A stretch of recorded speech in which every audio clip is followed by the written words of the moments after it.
En el corazón de la fe islámica, la privacidad es un valor sagrado. Acompáñanos a explorar estos aspectos poco discutidos que revelan la profundidad y la belleza del respeto en la comunidad musulmana. Desde la confidencialidad de las oraciones hasta la discreción en la vida personal, entenderemos por qué estos temas son tan importantes. Sumérgete en este viaje de descubrimiento. La privacidad en el Islam es un concepto multifacético y profundamente arraigado en los principios morales y éticos de la fe, trascendiendo la mera confidencialidad para abarcar la confidencialidad personal y todos los asuntos que deben permanecer privados. Es un valor moral fundamental que ha sido enfatizado por todos los profetas, desde Adán, a.s., hasta el profeta Muhammad, s.a.w. Esta perspectiva integral de la privacidad se sustenta en dos pilares lingüísticos y conceptuales clave, haya y satr. El término haya, haya, que se traduce aproximadamente como timidez natural o inherente y un sentido de modestia, es fundamental para la comprensión islámica de la privacidad. Haya no es simplemente una cualidad pasiva, sino una fuerza activa que impulsa a los musulmanes a evitar cualquier cosa considerada desagradable o abominable. Su importancia es tal que se considera una parte esencial de la fe, imán, como lo atestigua el dicho del profeta. La haya es parte de la fe. Más allá de la modestia superficial, haya implica una sensación de vergüenza o reticencia consciente que resulta de la conciencia de ser objeto de la mirada moral de otros, incluidos las piedras, las plantas, los animales, otras personas, los ángeles y fundamentalmente Dios, e incluso la propia mirada. Esta profunda autoconciencia es una cualidad intrínseca a la humanidad, sin la cual no hay potencial para el bien en una persona. Complementando a haya está el principio de satr, un término árabe que significa cubrir o proteger la propia privacidad. En el contexto del comportamiento social, satr se refiere a la práctica de ser discreto sobre los propios pecados y de extender un velo de discreción o privacidad sobre las deficiencias, defectos o pecados de los demás, en lugar de exponerlos públicamente o denunciarlos al sistema legal. Estos dos conceptos, haya y satr, forman la base ética sobre la cual se construye la comprensión islámica de la privacidad. La base de la privacidad en el Islam se encuentra firmemente establecida en sus fuentes primarias, el Sagrado Corán y la Sunna del profeta Muhammad, s.a.w. Estos textos no solo prescriben el respeto por la privacidad, sino que también advierten severamente contra su violación, sentando las bases para una ética integral de la discreción. La prohibición de espiar y entrar sin permiso es un pilar fundamental de la privacidad islámica. El Corán 49:12 establece explícitamente: «Oh creyentes, evitad muchas sospechas, pues en verdad, algunas sospechas son pecado, y no os espiéis ni os difaméis unos a otros». Este versículo no solo prohíbe el espionaje, sino que también advierte contra la sospecha inmoderada, reconociendo que la desconfianza infundada puede ser en sí misma un acto pecaminoso. La inviolabilidad del hogar se subraya en el Corán 24, 27-28, que ordena: «Oh creyentes, no entréis en casas que no sean las vuestras hasta que hayáis pedido permiso y saludado a sus ocupantes. Esto es mejor para vosotros, para que quizás seáis conscientes». Este mandamiento se dirige a todos los musulmanes, enfatizando la santidad de la residencia de una persona. El profeta, s.a.w., extendió esta protección incluso al propio hogar, instruyendo a sus seguidores a no entrar en su propia casa de repente, para evitar ver a los miembros de la familia en una condición en la que no les gustaría ser vistos. La gravedad de la divulgación de secretos se destaca repetidamente en las enseñanzas islámicas. Los secretos se consideran una forma de confianza, amaná, y revelarlos es una traición a la confianza y una ruptura de un pacto. El profeta, s.a.w., Enfatizó este punto al decir: cuando alguien dice algo y luego se da la vuelta, su discurso es una confianza y un secreto. Incluso una indirecta o un gesto que sugiera la confidencialidad es suficiente para que sea obligatorio tratar la información como confidencial. La divulgación del secreto de una persona se considera uno de los pecados capitales. Una advertencia particularmente severa se dirige a la divulgación de secretos maritales. Entre las peores personas a la vista de Alá en el día del juicio será un hombre que disfruta de la compañía íntima de su esposa, y ella disfruta de su compañía íntima, y luego uno de ellos va y revela el secreto del otro. La seriedad de esta transgresión se ejemplifica en el Corán, donde Alá reprendió a las esposas del profeta, Aisha y Hafsa, por revelar un secreto que él les había confiado. La prohibición de escuchar a escondidas y buscar faltas es otro aspecto crucial. Se ha advertido que se verterá plomo fundido en los oídos de aquellos que escuchan a escondidas conversaciones privadas en el día de la resurrección. Además, el profeta, Sau, advirtió: quien busca las faltas de su hermano musulmán, Alá buscará sus faltas, y aquel cuyas faltas sean buscadas por Alá, será expuesto por él, aunque esté en la privacidad de su casa. La limitación humana para juzgar las intenciones se subraya en el dicho del profeta, Sau, no he sido ordenado por Alá a buscar en los corazones de la gente ni a abrir sus vientres. Principios derivados de la Sunna y la jurisprudencia clásica. La jurisprudencia islámica clásica ha desarrollado principios a partir de estas bases coránicas y proféticas, como la regla de la manifestación, presunción contra el descubrimiento de faltas ocultas.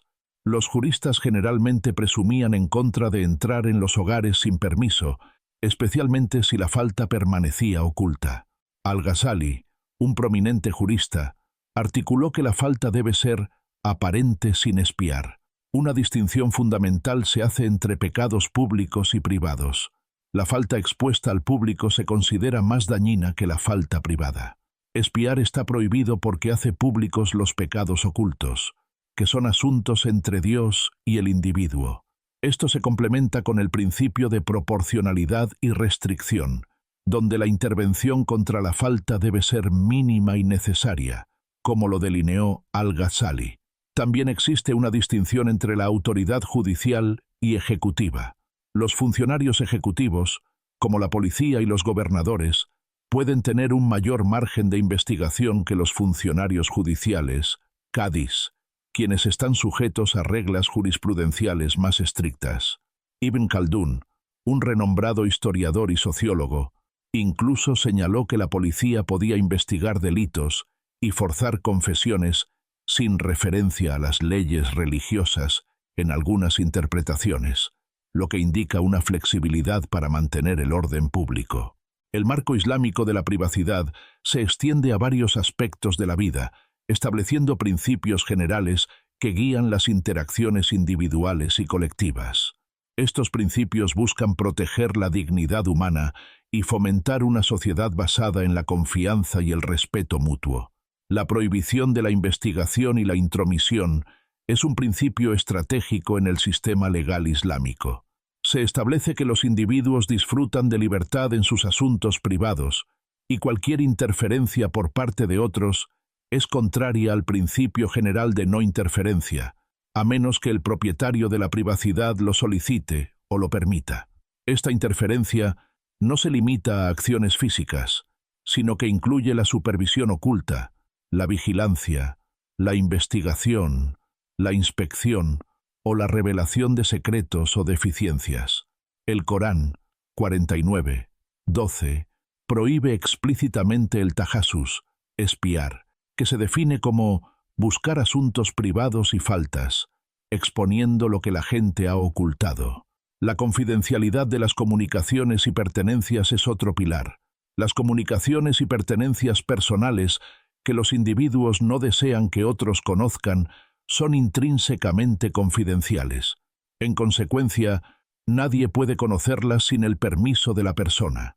Esta directriz se extiende a la lectura de documentos privados, cartas, diarios o la revisión de teléfonos y chats sin el consentimiento expreso del propietario. El profeta, Sa, prohibió explícitamente leer las cartas de otros, advirtiendo que incluso las miradas de reojo para ver una carta son reprobables. La santidad del hogar se considera un área de máxima privacidad. Las casas se describen como el área más privada de los seres humanos. Es un principio islámico y una relación civil fundamental que las casas son espacios privados. Se instruye a los creyentes a proteger incluso sus ojos de la privacidad de las casas. Además, la ley islámica prohíbe a las autoridades gubernamentales violar la integridad de las casas privadas al registrarlas sin la debida justificación, lo que subraya la inviolabilidad del espacio personal. El rol de la haya, modestia, vergüenza, y satr, cubrir, proteger, es central en la ética de la privacidad. Haya está intrínsecamente vinculada a la fe, imán, y fomenta la evitación de acciones desagradables. Es una sensación de vergüenza o reticencia consciente que resulta de la conciencia de ser objeto de la mirada moral de otros y de Dios. Esta profunda autoconciencia conduce naturalmente a manejar situaciones que podrían exponer problemas personales o vergüenza, promoviendo la discreción y la autocorrección. Por su parte, satr implica mantener los propios pecados en privado y cubrir las deficiencias de los demás. El profeta, Sa, prometió que quien cubre la desgracia de un musulmán, Alá cubrirá su desgracia en este mundo y en el más allá.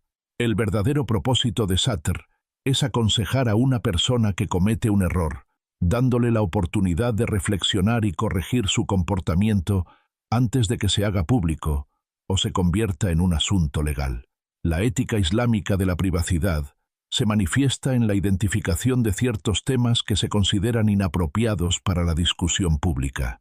Estos temas, arraigados en los principios coránicos y proféticos, buscan salvaguardar la dignidad individual, la cohesión familiar y la armonía social. La siguiente tabla resume estos 10 temas, su justificación islámica y las referencias textuales clave. 1. La relación matrimonial en el Islam es considerada un vínculo sagrado y profundamente privado.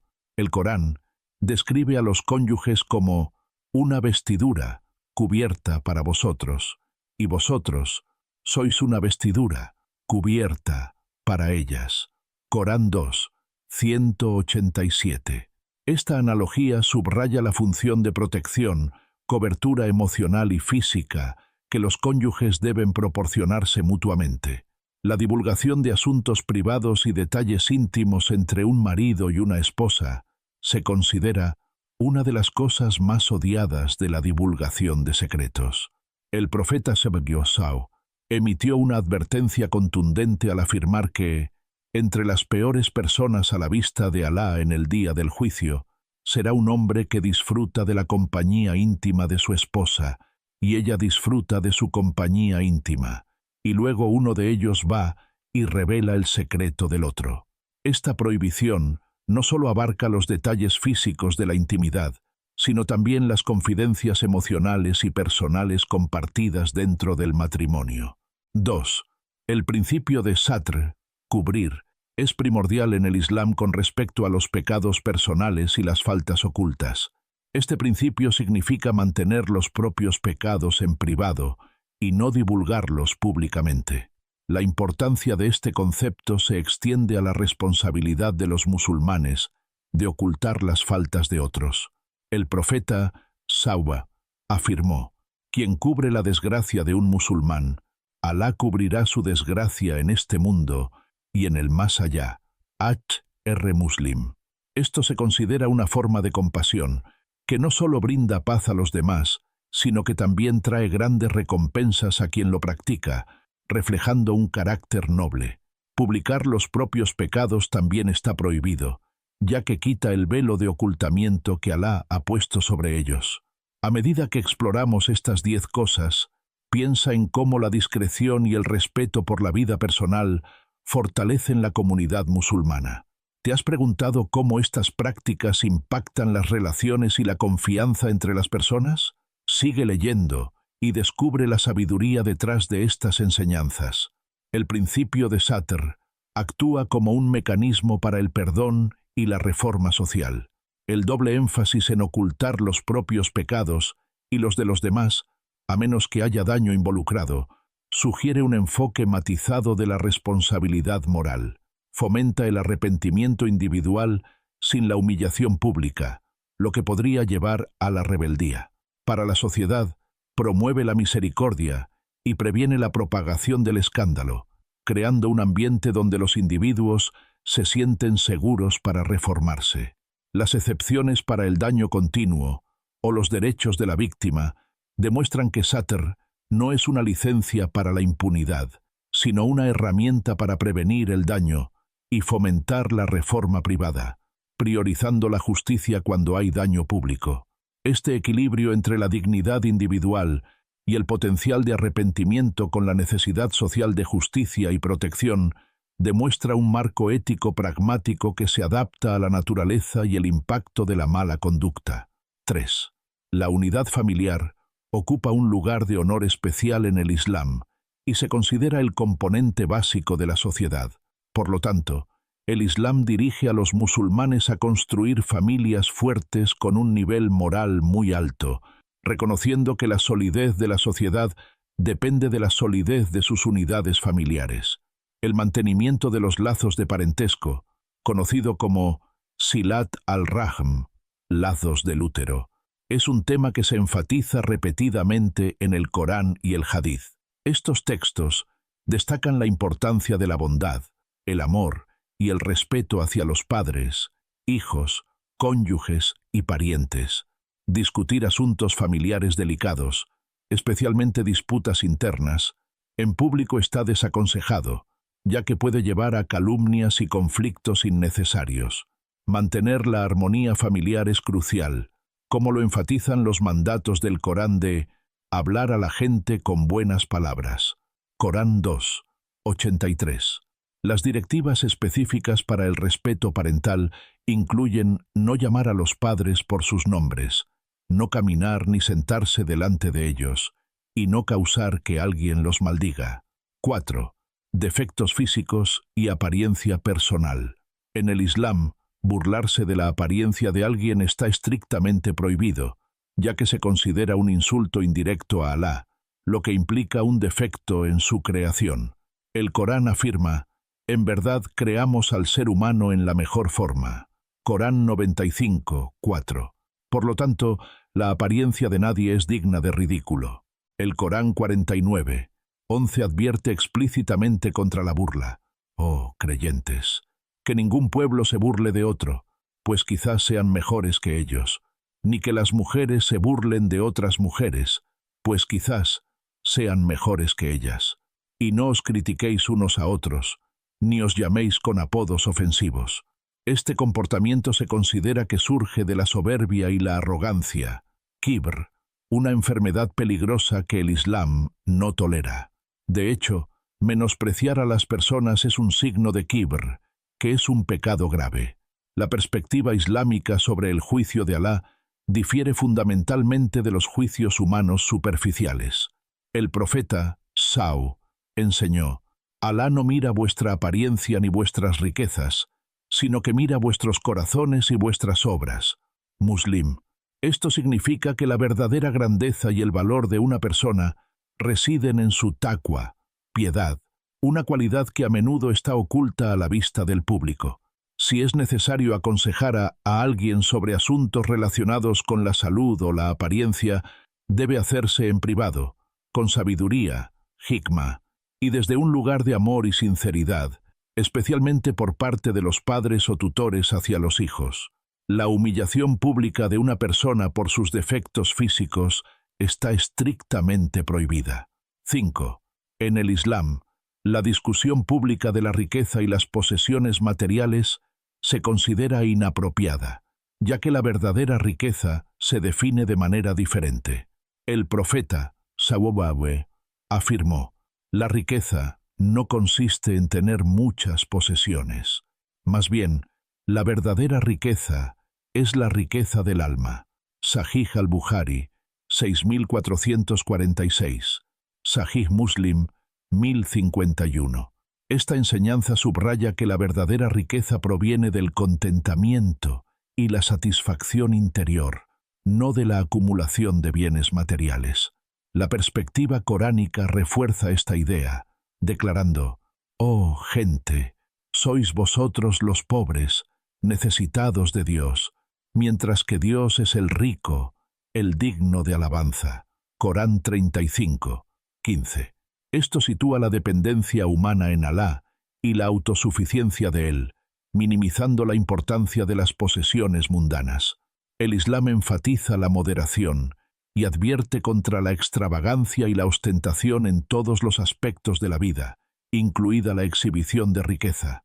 Se considera que los derrochadores son hermanos de los shayatín, demonios. Corán 17, 26, 27.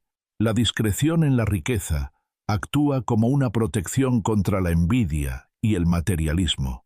El hadith, que equipara la verdadera riqueza con la riqueza del alma y el énfasis islámico general en la moderación, implican que la discusión o exhibición pública de posesiones materiales está desaconsejada. Esto sirve para prevenir la envidia, hasad, entre aquellos con menos, y para proteger a los ricos de la arrogancia, kibr, y el materialismo, que pueden distraer de los objetivos espirituales.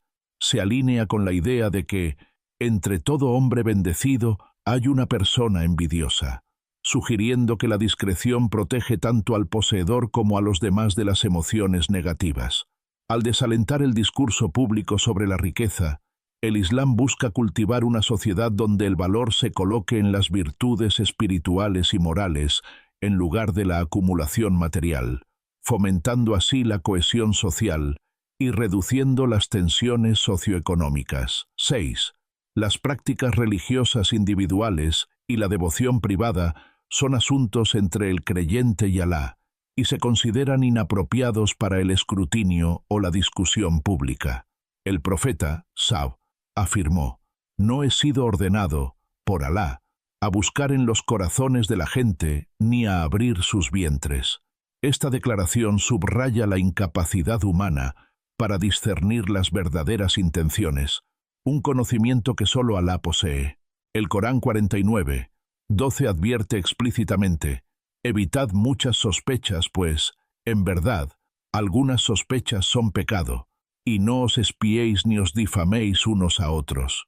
El profeta, Sawatos, también dijo: «Evitad la sospecha, pues la sospecha es la mentira más grave en la conversación». Estas prohibiciones desalientan la intromisión en la vida espiritual de los demás. El ocultamiento de los pecados es un principio relacionado. Se enseña que quien oculta las faltas de un musulmán, Alá lo ocultará, sus faltas, en este mundo y en el día de la resurrección. Publicar los propios pecados también es un pecado, ya que quita el velo de ocultamiento de Alá. Si un musulmán necesita orientación con respecto a su práctica religiosa, el consejo debe darse uno a uno, ya que la amonestación pública se considera humillante y una traición. Este enfoque discreto permite la reforma personal sin vergüenza. La sinceridad, ikhlas, se considera el acto religioso privado supremo. El principio central aquí es que la verdadera adoración y devoción son asuntos entre el individuo y Alá, conocidos solo por Dios.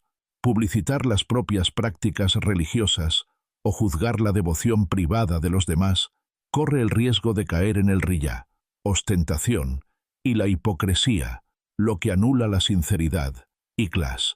El énfasis en ocultar los pecados y aconsejar en privado refuerza la idea de que el viaje espiritual es profundamente personal y no debe ser sometido al escrutinio o juicio público, ya que esto puede socavar la pureza de la intención.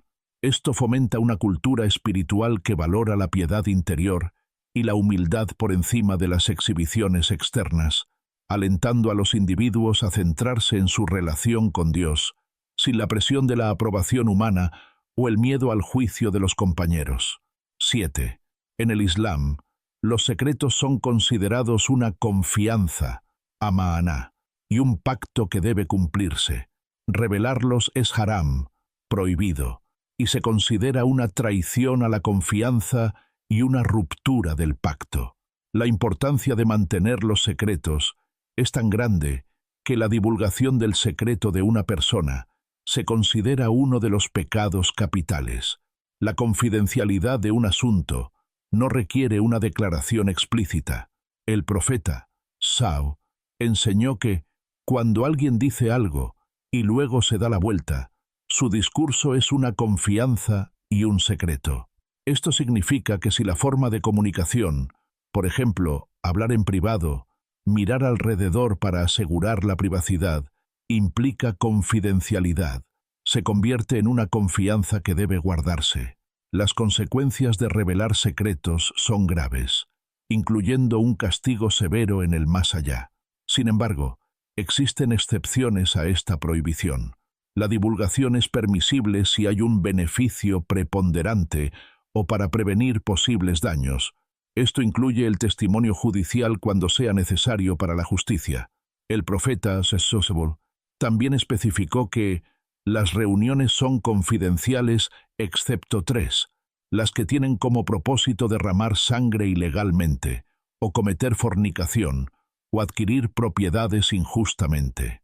Estas excepciones demuestran que la protección de los secretos se equilibra con el bien mayor de la sociedad y la prevención del daño.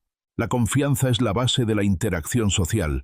La clasificación de los secretos como amaná, confianza, y las severas advertencias contra su divulgación resaltan que la confidencialidad es un pilar fundamental de la confianza social en el Islam.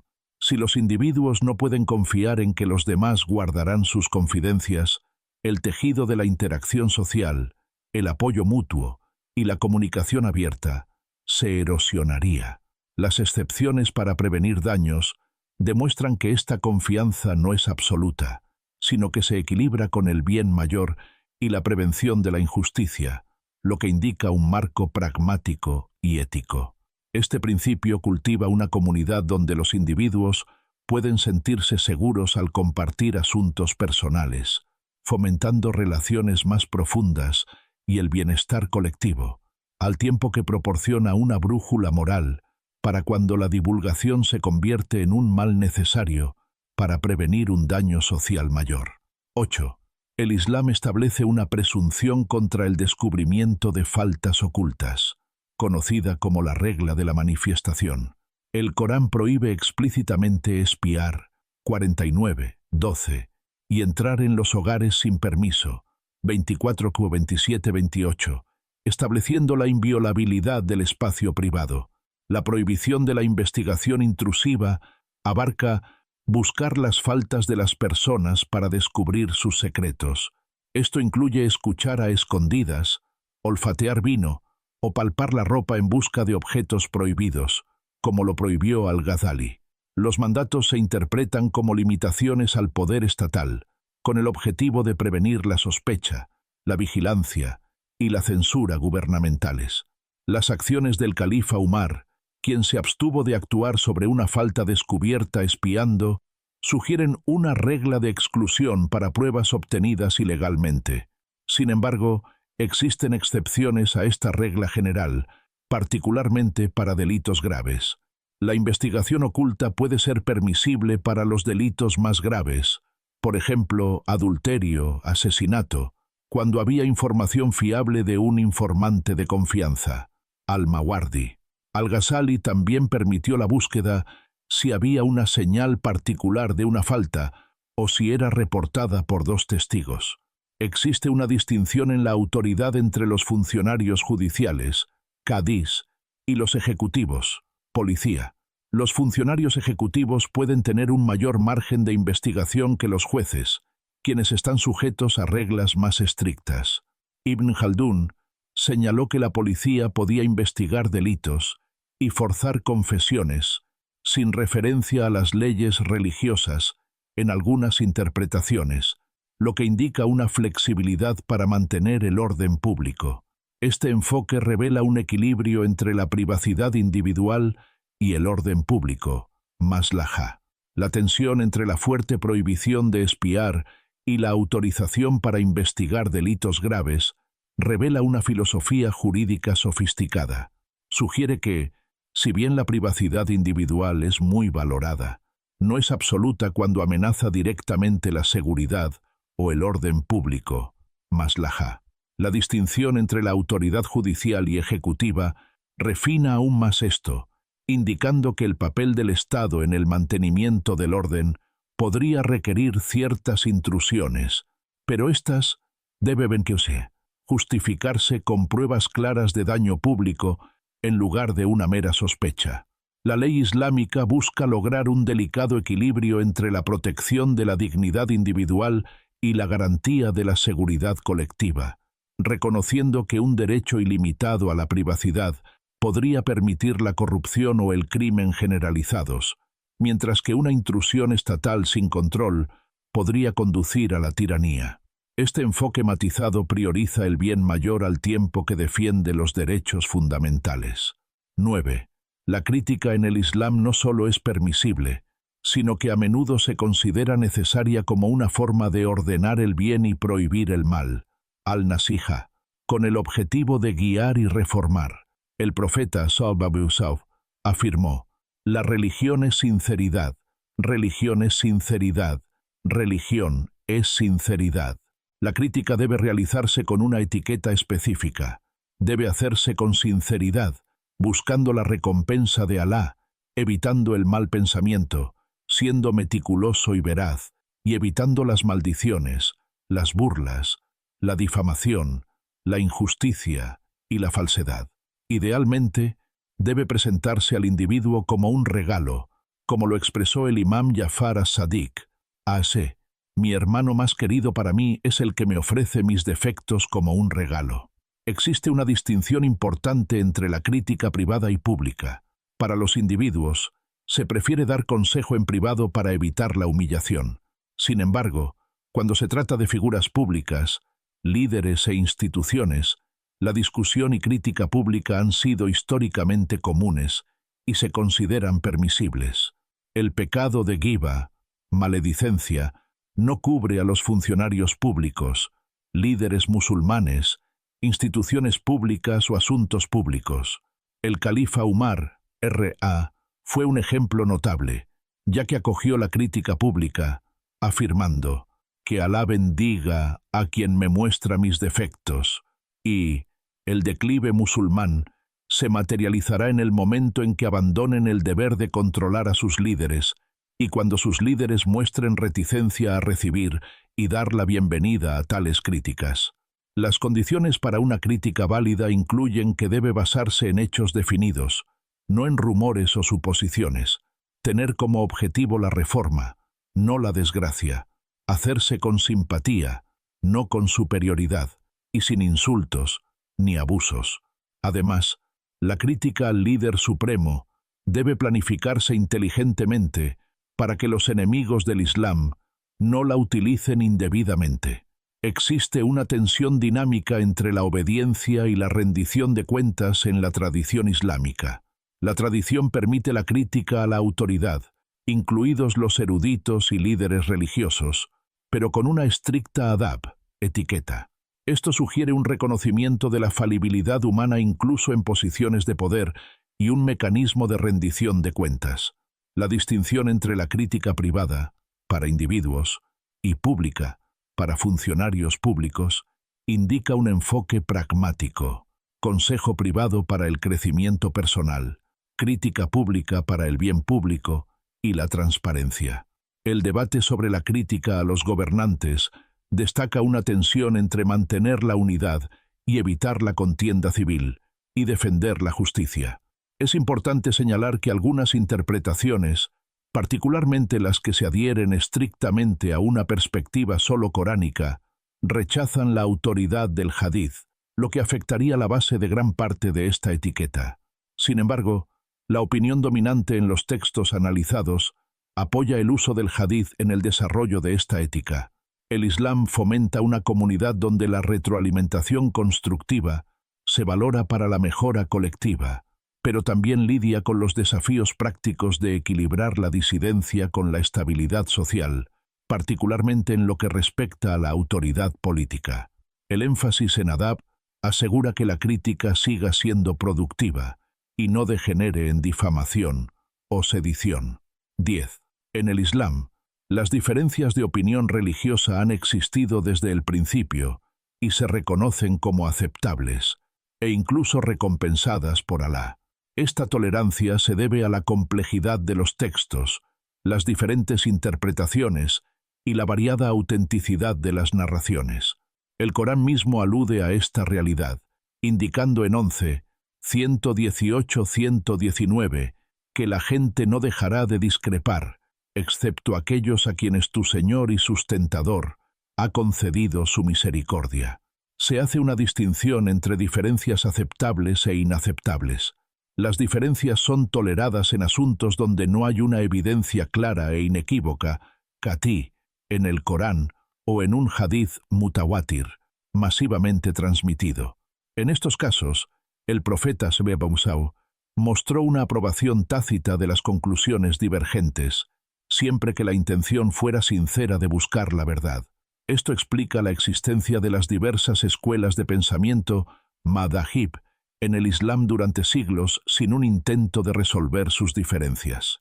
La privacidad en el Islam es un concepto profundamente arraigado y de gran alcance que trasciende las meras nociones de confidencialidad para abarcar una protección integral de la dignidad humana, la armonía social y el bienestar espiritual.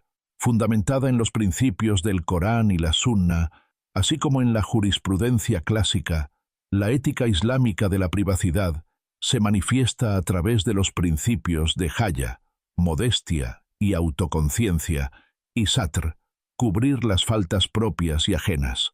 Estos conceptos no solo guían el comportamiento individual, sino que también actúan como pilares para la construcción de una sociedad basada en la confianza, el respeto mutuo y la cohesión.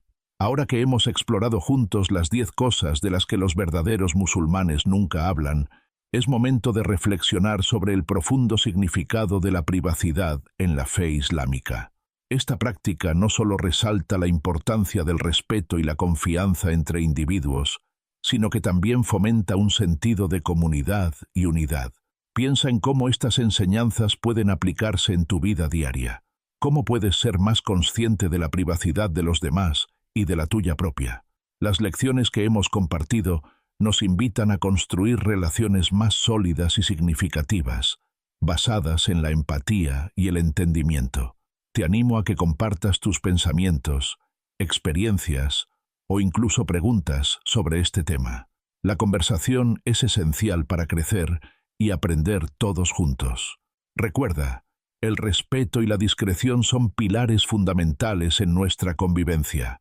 Gracias por acompañarme en este viaje de descubrimiento y por abrir tu mente a nuevas perspectivas.